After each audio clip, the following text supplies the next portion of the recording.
60 Minutes Overtime. This is the letter that he sent home. He had the forethought to document what he had witnessed. This week on 60 Minutes, we tell a remarkable story of survival.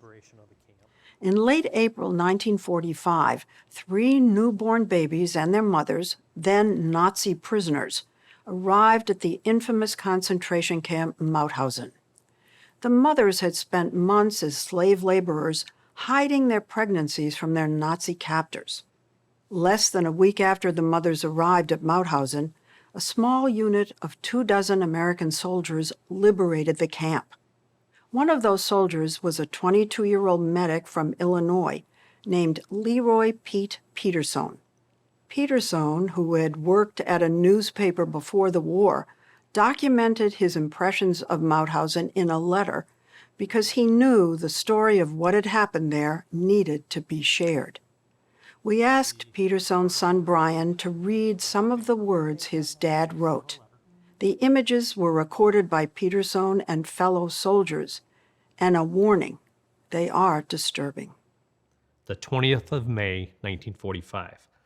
This is a story as I witnessed upon arriving here about 2 weeks ago. It was a terrible sight upon arriving here, for there were piles after piles of dead bodies. Most of the people were starving to death. When our troops opened the gates, many of the people ran to where the grass was growing and started to eat grass. The sights were horrible, and the camp was almost beyond a human being to stand. Many of the people were lying by the walls, and we figured they were just resting, but no. They were also dead and had been dead for hours. My blood runs cold when I recall these sights which I witnessed.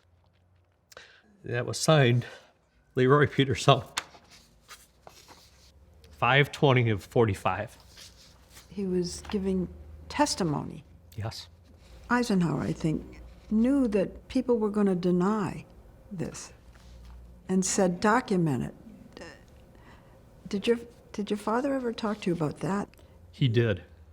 That was one of the last camps that was liberated, and Dad mentioned that Eisenhower was the one who said this camp was to be seen by not only the people of the village of Mauthausen, but also the troops in the area were to come and witness it firsthand. And document. Take pictures, write about everything your father did. Yes. It's so interesting that that document was published, wasn't it?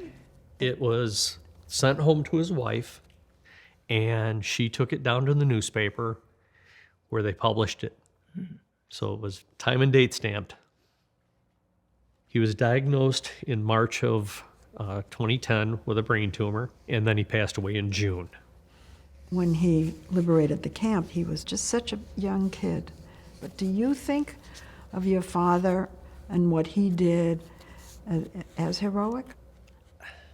I'm going to say yes, but then again, I know how humble he was, that it was just what he was supposed to do. It was his job. He didn't think he was. He didn't think so. No.